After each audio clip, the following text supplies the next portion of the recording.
ठीक है भाई, हम आगे चलें जनाब। अभी 3 पे ही हैं, अभी 7 पॉइंट और कवर कर हमने आज की तारीख में।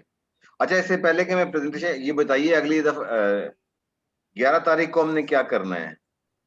मैंने आप लोगों को असाइनमेंट दिया, कितने लोगों का तैयार है? प्रेजेंटेशन वाला जी जी, और कौन सा असाइनमेंट दिया है मैंने आपको? सर बन रहा है। भाई मेरे, क्या ये किस तरीके से बन रहा है?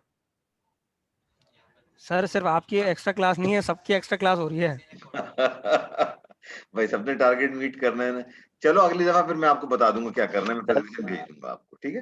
मेरी अभी अभी अभी एक क्लास ओवरलैप हुई हुई है, मैंने एक्सक्यूज किया उन टीचर से।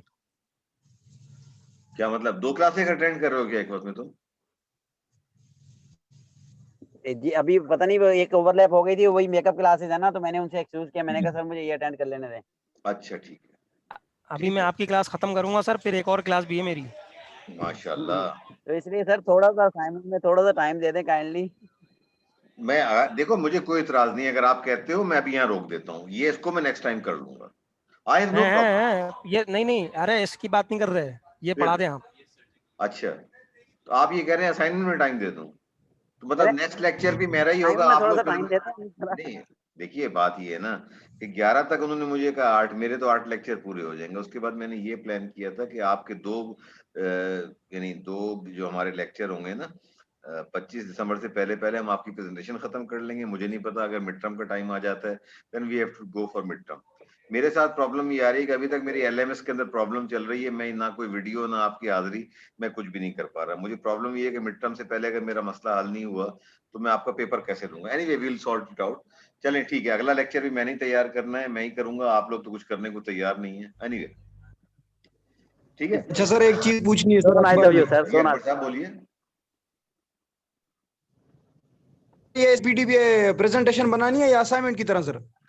देखिए ये तो प्रेजेंटेशन होगी आपके, मेरे पास आपके 20 नंबर या 25 नंबर जो मुझे दिए गए, मुझे नहीं पता आपका ब्रेकअप क्या है, 50-30-20 है या 40-30-30 है, जो भी है। ये जो मैं 40 आपको 30 30 मेरे है हाथ सर। में जो 30 नंबर है ना असाइनमेंट 40 30 के, ये 30 सर। 40-30-30 है ना, तो ये 30 नंबर जो है, इसमें जी से 5 तो मैंने अपने हाथ में रखे हैं आपकी क्लास पार्टिसिपेशन के।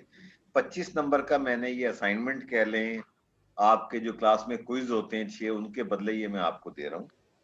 इसका आपने करना है, एक टॉपिक आपने खुद चूज करना है, आपके साथी से आप पूछ लीजिए। हम इस पे बहुत बात कर चुके हैं। एक सप्लाई चेन पे आपने कुछ सिलेक्ट करनी है, उसके ऊपर आपने प्रेजेंटेशन बनानी है और वो आपने हमसे शेयर करनी है। वो उसके ऊपर आप प्रेजेंट करेंगे और फिर आपसे सवाल जवाब होंगे, और उसके बाद आपके साथी भी आपको रेट करेंगे, 5 में से नंबर देंगे, मैं आपको 20 में से नंबर दूंगा। तो ये आपका एक से, इसको असाइनमेंट समझ लीजिए आप। It is separate then sir, mid मैंने वैसे टर्म। आज स्टार्ट कर दिया है, पहली स्लाइड बना ली अल्हम्दुलिल्लाह आज मैंने। चलो, बहुत बहुत खुशी की बात है। ठीक है, तो बना ली। पहले जो हमने बात की थी, अभी हम बात कर रहे थे कि तीसरे पॉइंट के ऊपर हम बात कर रहे थे, stronger collaboration in supply chain. Sir इस जी बोलिए।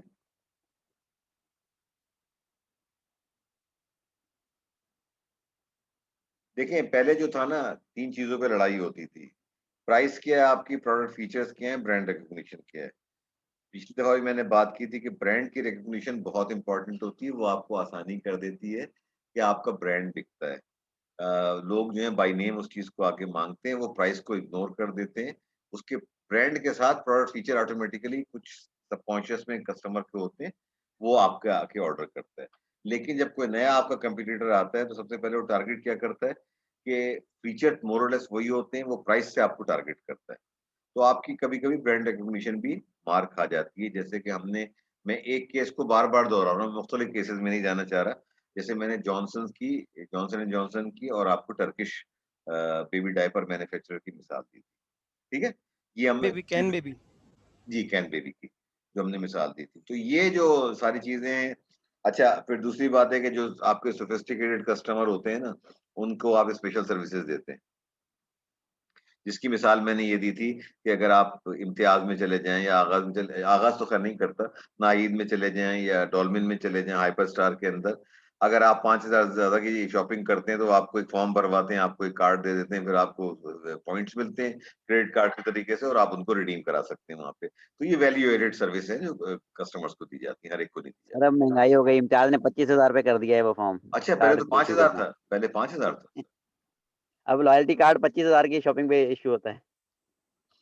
मैं गया नहीं हूँ बहुत दिनों से, जब से ये पेंडेमिक आया ना मार्च के बाद से मैं किसी सुपर स्टोर में नहीं गया हूँ। अच्छा। एनीवे, मेरी मालूमात अपडेट नहीं है।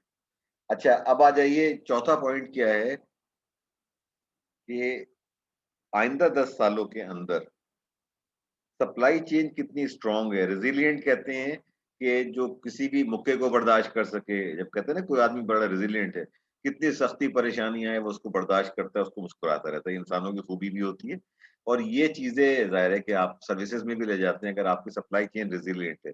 रेजिलिएंट से मुराद क्या है, अगर कोई शॉक्स आ रहे हैं ना, ये मैं अभी आपके साथ सप्लाई चेन की शॉक डिस्कस नहीं कर रहा, ये इसकी एक सेपरेट प्रेजेंटेशन है कि फोरकास्टिंग और जो शॉक होते हैं सप्लाई चेन के अंदर उसको कैसे मैनेज किया जाए। सप्लाई चेन की रिजल्ट ये होती है कि आपका एक सप्लायर जो है उसकी फैक्ट्री में आग लग गई जो आपको दे रहा है। तो अब आप कैसे मैनेज करेंगे? आपकी 50% का वो सप्लायर था, तो आपने कैसे मैनेज करना है? तो आप अपनी इन्वेंटरी को फिर उसको हेल्प करेंगे आपकी वो दोबारा प्रोडक्शन के अंदर आ जाए। तो ये अब अगला दौर जो अगले 10 साल के अंदर आपने अपने रिस्क को इवैल्यूएट करना है। रिस्क मैनेजमेंट बहुत इंपॉर्टेंट है कि आपकी सप्लाई चेन कैसी है। चाइना से चल रही है चीज़, अमेरिका आ रही है, अमेरिका में आप उसको मार्केट कर रहे हैं, पूरा डिस्ट्रीब्यूट कर रहे हैं। फॉर एग्जाम्पल अगर कोई हालात खराब हो जाते हैं, तो आपसे अमेरिका से माल आना बंद हो जाता है, तो how will you manage your supply chain? ये सारी चीज़ें मैंने आपको 1973 की ऑयल एम्बार्गो की मिसाल दी थी। आप लोगों की पैदाइश से बहुत पहले आपके वालिदैन को याद होगा कि भुट्टो साहब, शाह फैसल ने और कज़ाफ़ी ने मिलके 73 के अंदर अमेरिका को जो है तेल बंद कर दिया था। जब इसराइल की उसके जंग के उन्होंने बंद कर दिया था और तेल की कीमतें अचानक बढ़ गई थी। अमेरिका के अंदर लाइनें लग गई थी पेट्रोल पंप्स के ऊपर, एक बड़ा हंगामा हुआ था। उसके बाद जियोपॉलिटिक्स चेंज हुई और सब कुछ हुआ। तो ये बहुत ज़रूरी होता है कि आप अपनी सप्लाई चेन, जो भी आपकी सप्लाई चेन, चाहे छोटी हो या बड़ी हो, उसके रिस्क्स को इवैल्यूएट करें। ये पूरे-पूरे लोग रखे जाते हैं, पूरे-पूरे सॉफ्टवेयर हैं कि आपके कारोबार में क्या रिस्क है। जैसे मैं अपनी मिसाल दूँगा जिस कंपनी में मैं काम करता था, हमारे साथ 2 दफ़ा हुआ। 2010 के अंदर फ्लड आया, फ्लड आने से क्या हुआ कि सिंध और पंजाब का रास्ता कट गया, सारी सड़कें जो पानी के अंदर हो गई।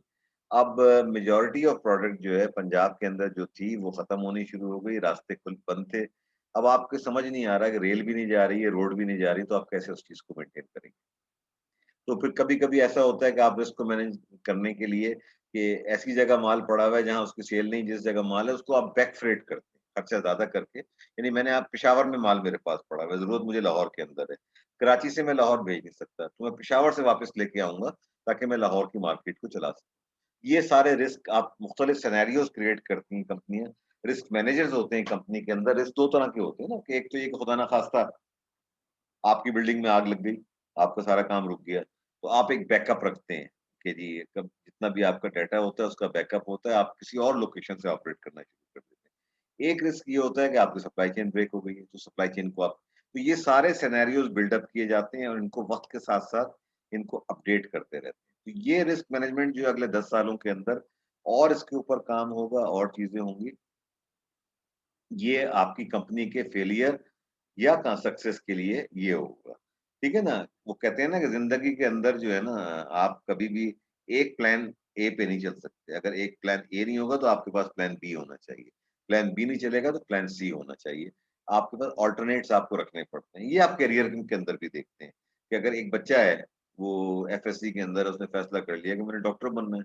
अब फ़र्ज़ कीजिए उसके नंबर अच्छे नहीं है, उसको दाखिला नहीं मिला, अम्मा-पापा के पास पैसे नहीं है कि प्राइवेट मेडिकल की फीस दें, तो क्या है? तो उसको बच्चे को second year first year second year से आप उसको ज़हनी तौर पे तैयार करते हैं कि देखो, अगर डॉक्टर ना बनना जो है ना, कोई ज़िंदगी में कुछ नहीं है, अगर नहीं बन सके कोई बात नहीं। तुम जो है कुछ और कर लो, फार्मेसी कर लो, डेंटिस्ट्री कर लो, कोई भी एक चीज़ जो है ना आप उसको गाइड करते हैं। तो ये आपका प्लान बी होता है, प्लान सी होता है। ज़िंदगी के अंदर भी ये आपको रखने पड़ते हैं।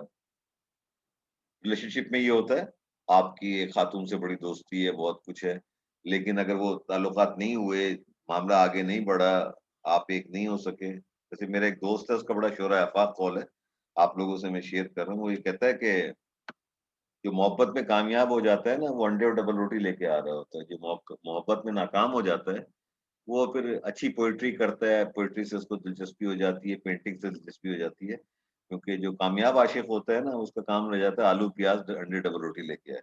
और नाकाम आशिक जो होता है ना, उसको फ़लसफ़ी बन जाता है और पोएट्री से दिलचस्पी रखता है, अपना काम करता है। तो ज़िंदगी में भी आपको प्लान बनाने पड़ते हैं कि अगर जो आपकी लव ऑफ द लाइफ है, अगर आपको नहीं मिलती फॉरएवर व्हाटएवर द रीज़न, ज़िंदगी वहाँ पे रुक नहीं जाती ना, ज़िंदगी लाइफ हैज़ टू कंटिन्यू। तो उस ज़िंदगी को आप कंटिन्यू करें और चलते रहें आप, ज़िंदगी चलती रहेगी, ठीक है? प्लान बी हो अच्छा, दूसरी बात ये है कि जैसे मैंने आपको बताया कि आउटसोर्सिंग में जहाँ एडवांटेज है, वहाँ रिस्क नहीं है। रिस्क ये है कि अगर वो उसने बंद कर दिया, तो इसीलिए आप यू शुड हैव, मस्ट है आपके लिए कि आप मोर देन वन सप्लायर रखें। अपनी सप्लाई चेन की रेज़िलियंसी को आप चेक करें, सिनेरियोज़ बनाएँ और ये सवाल अपने आप से पूछते रहें, what can go wrong? What can go wrong? ये सवाल अगर आपने अपने आप से नहीं पूछा, जिस वक़्त when something will go wrong, you will be in trouble. ये कभी ना गलती कीजिएगा। तो ये चौथा पॉइंट हो गया हमारा। 5वां पॉइंट है, हाँ जी, knowledge work will go global. पहली बात तो ये आप मुझे बताइए, नॉलेज वर्क होता क्या है?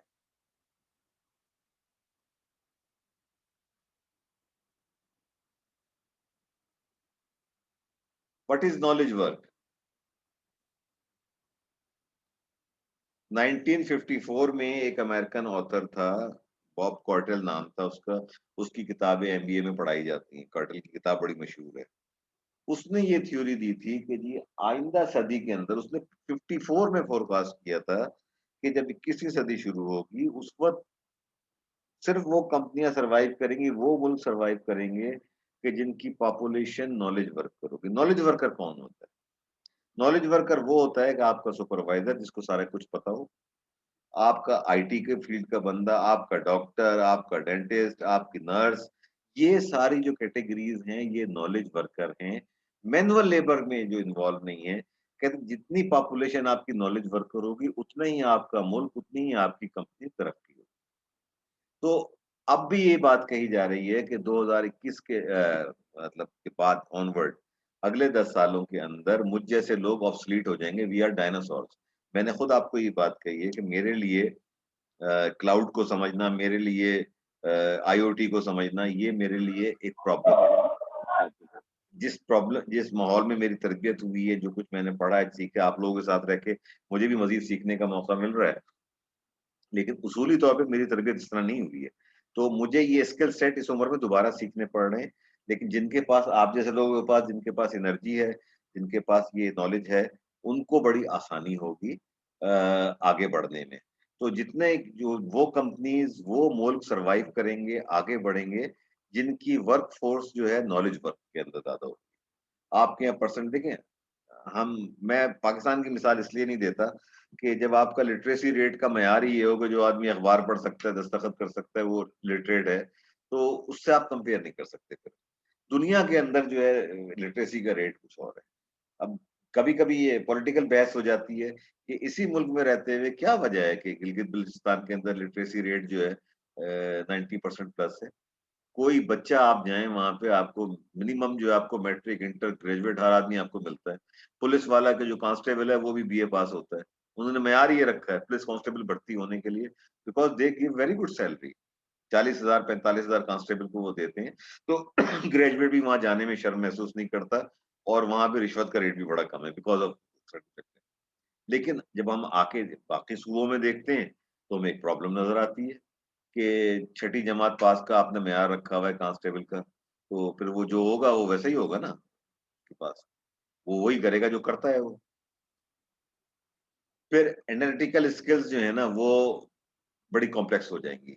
तो आपको कॉम्प्लेक्स एनालिटिकल स्किल्स के ऊपर अपने आप को ट्रेन करना है, अपने स्टाफ को ट्रेन करना है, अपनी कंपनी में ये मैनेजमेंट की तरफ से पॉलिसी आनी चाहिए कि जो स्टाफ है उसकी कंटीन्यूअस ट्रेनिंग। अच्छी कंपनियाँ जो हैं, अगर आप देखें ना जनरल इलेक्ट्रिक कंपनी हो गई, जिलेट हो गई, इन सारी कंपनियों का एक उसूल है कि अपनी वर्कफ़ोर्स को वो कहते हैं कि आपने मिनिमम मिनिमम 40 घंटे साल में ट्रेनिंग करनी है।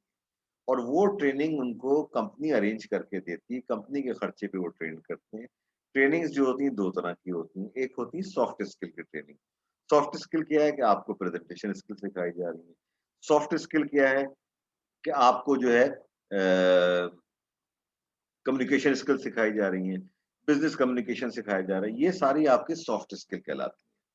डिलीवरी करना कैसे होता है और कुछ होती है हार्ड स्किल। अगर कोई फाइनेंस का बंदा है वो ट्रेजरी में काम कर रहा है तो ट्रेजरी के अंदर जो एडवांसमेंट आ रही है कंपनी उसको खुद अपने खर्चे पे वो ट्रेनिंग दिलवाती है, मुख्तलिफ ट्रेनिंग के जो इदारे होते हैं उनसे कराती है।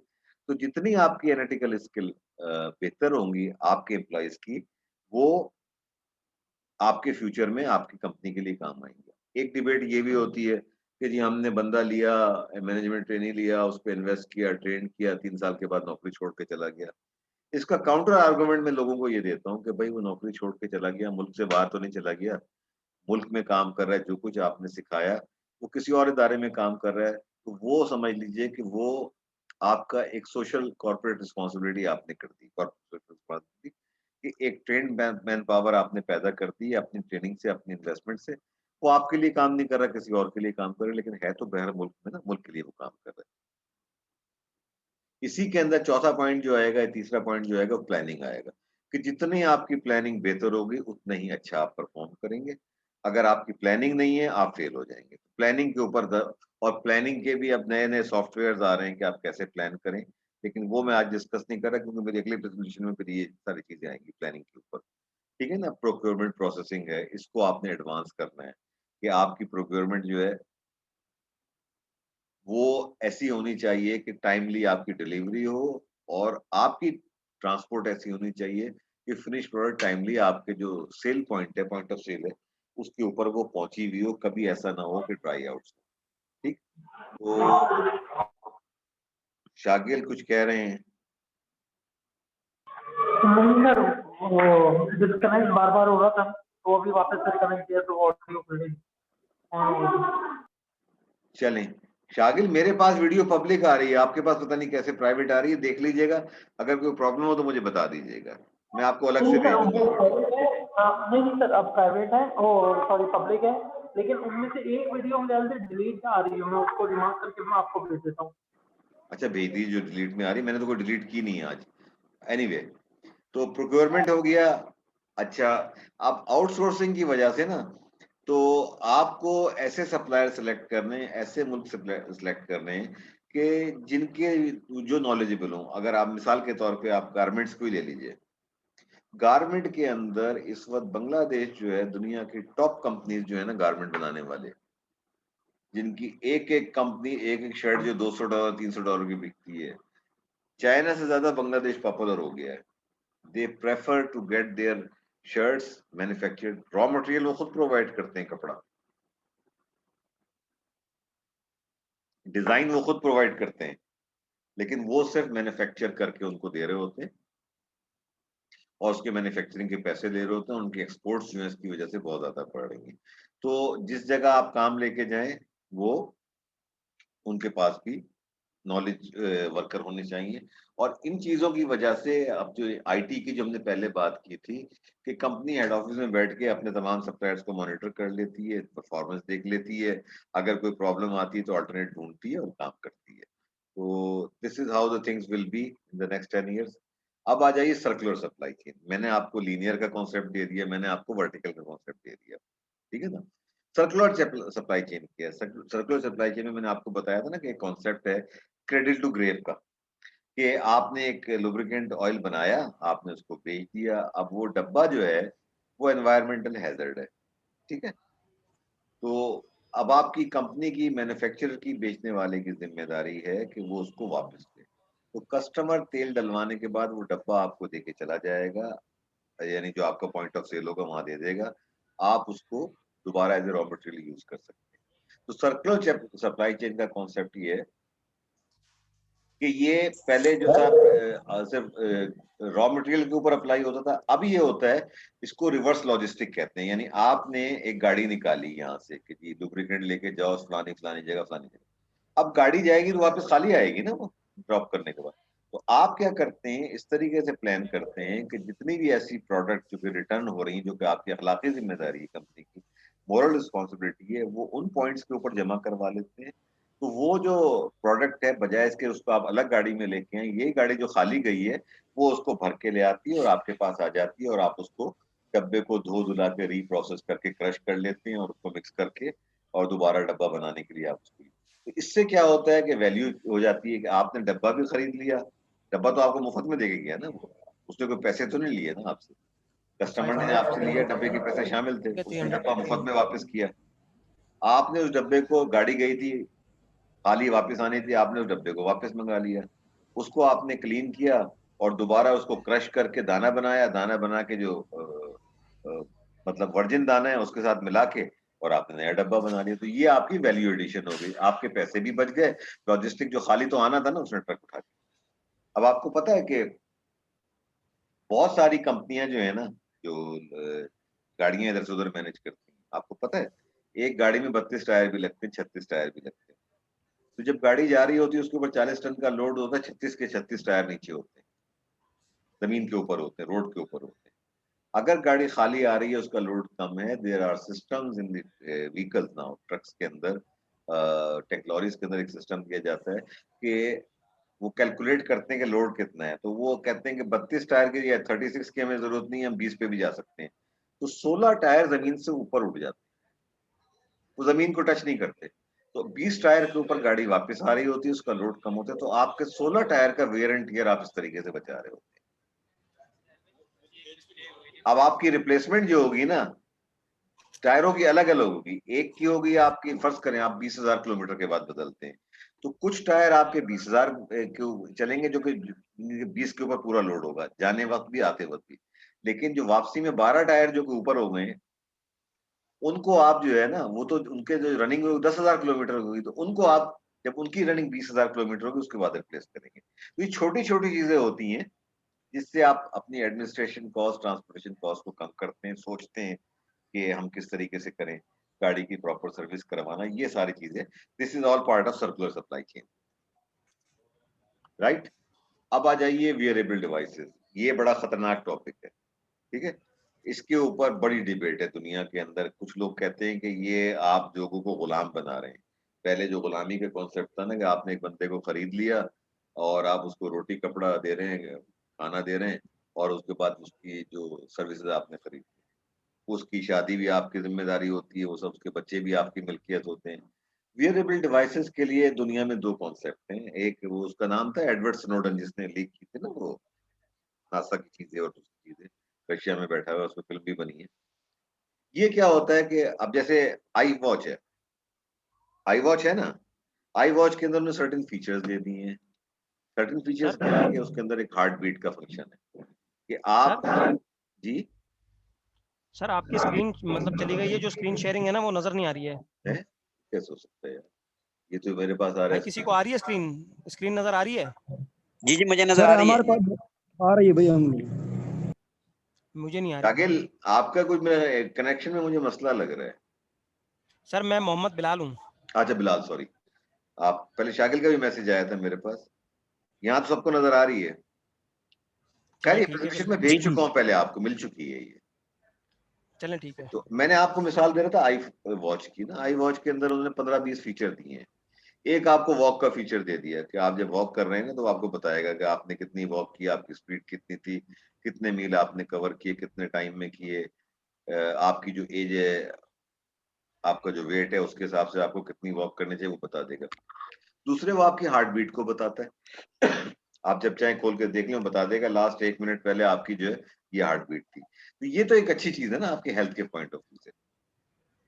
अगर आप कोई ऐसी चीज दे रहे हैं हेल्थ के पॉइंट ऑफ व्यू से वर्कर को, कि जिसको ऑटोमेटिकली अगर बंदा एग्जॉस्ट हो रहा है, ज्यादा ऑक्सीजन कंज्यूम कर रहा है, तो वो डिवाइस जो एक मैसेज भेज दे कि ये आदमी जो थक चुका है, ठीक है ना। तो आप वहां पे दो तरह काम करते हैं, यानी जिस वक्त आदमी थकता है ना, तो वो ऑक्सीजन ज्यादा कंज्यूम करता है, लंबे लंबे सांस लेता है, तो आप उस जगह पे अगर कंफाइंड स्पेस है, आप ऑक्सीजन मीटर लगा देते हैं, वो आपको बता देता है कि यहाँ पे ऑक्सीजन की कंजम्पशन बढ़ रही है, तो आप एयर फ्लो बढ़ा देते हैं वहां पे। एक काम तो ये होता है। दूसरा ये कि आप अगर एयर फ्लो बढ़ाने से काम नहीं चल रहा, आप उस वर्कर को रेस्ट अलाउ कर देते हैं, मैसेज करते हैं उसको कि जी sit down for 10 minutes, sit down for 5 minutes, ताकि वो अपनी ब्रेथ को सही कर ले और वो जाके, ये तो चीजें एक बहुत पॉजिटिव है। अब इसमें एक एडवांसमेंट ये आई है कि आप चिप डाल दें आदमी के अंदर, अब आपको पता है कि बंदा किधर जा रहा है, किधर आ रहा है, तो वो तो रोबोट बन गया ना आपके लिए, आप जब चाहें उसको मॉनिटर कर लें। तो ये जितने भी ह्यूमन राइट्स के इदारे इसके खिलाफ है, कहते हैं कि जी इससे प्राइवेसी खत्म हो रही है, इंसानों को आप मशीन की तरह ट्रीट कर रहे हैं, ये नहीं होना चाहिए। इसके ऊपर बहरहाल एक डिबेट है, लेकिन वर्कर्स को, नहीं जनाब 10 मिनट फिर रह गए, ये फिर मैं रोकता हूँ, इसको सेव करता हूँ। यार ये मुझसे $15 मांग रहा है, तुम में से कौन देगा इसको टाइम बढ़ाने के लिए? हमदर्द तो नहीं देगी $15 मुझे इसको बढ़ाने के लिए? ठीक है, तो ये डिवाइसेस जो हैं, आप वियरेबल डिवाइसेस होते हैं। अच्छा, वियरेबल डिवाइसेस जो होती हैं, ये सिर्फ इंसानों के लिए नहीं होती हैं, ये इन्वेंट्री के लिए भी होती हैं। वियरेबल डिवाइसेस की क्या मुराद है? RFID जो हमने पहले बात की थी, रेडियो फ्रीक्वेंसी आइडेंटिफिकेशन। अब जो बड़े-बड़े ऑस्ट्रेलिया में, न्यूजीलैंड में गाय के, भेड़ों के फॉर्म है, अब उनके पास 20,000 भेड़ें, 25,000 भेड़ें, उन्होंने क्या किया है, 50 सेंट की एक RFID ली और हर एक के गले में डाल दी। अब उनको पता है कि उन्होंने, उनकी स्क्रीन पे आ जाएगा कि जी 25,000 भेड़ें कहाँ-कहाँ घूम रही हैं। अगर उनकी जो नहीं वो होती है ना, कोई अगर मूवमेंट नहीं आएगी उसकी, तो उनको पता चलेगा कि भेड़ मर गई है, कुछ हो गया है इसके साथ। They can track.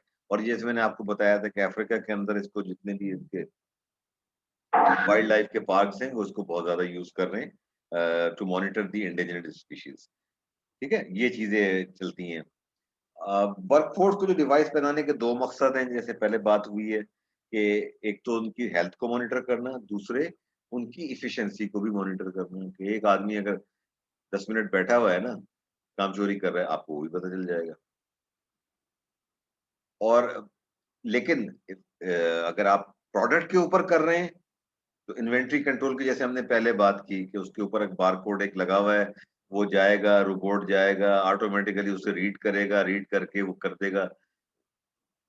हम पहले भी बात कर चुके हैं पॉइंट ऑफ सेल्स के ऊपर, जब बारकोड स्कैन करता है, वो बारकोड क्या दे रहा होता है? बारकोड उसको इन्फॉर्मेशन बता रहा होता है कि प्रोडक्ट का नाम क्या है, कॉस्ट क्या है, इसका मैन्युफैक्चर कितना, ये, और उसके ऊपर अगर कोई डिस्काउंट स्कीम है तो सामने आ जाता है, आपको पता चल जाता है। लेकिन अब बारकोड को बहुत एडवांस हो गया है कि बारकोड से स्कैन होते ही इन्वेंट्री से माइनस होगा, इन्वेंट्री से माइनस होती ही पीछे सप्लायर को चला जाएगा, आगे चला जाएगा। ये तो मैनेजर जो है वो वियरेबल डिवाइसेस जो है उनको यूज करके एक्यूरेट इन्वेंट्री दे सकते हैं, पुराने जमाने की इन्वेंट्रीज नहीं होती हैं, बेहतर तरीके से कर सकते हैं। वर्कर्स के आप वाइटल साइन जो है मॉनिटर कर सकते हैं, उनकी हेल्थ को बेहतर कर सकते हैं। अगर ऑक्सीजन की कमी हो रही तो वो थक गया तो उसको रेस्ट दे दें, आप उसको बेहतर तरीके से कर सकते हैं। तो इस वक्त हो रहे हैं जनाब 8:20। मैं रोक रहा हूँ, इसको वीडियो को सेव कर रहा हूँ, 3 मिनट के बाद मैं आपको दोबारा लॉग इन हो रहा हूँ। ओके भाई, किसी को ओके कोई सर, एतराज है ओके तो सर, बोल ओके दे। Okay sir.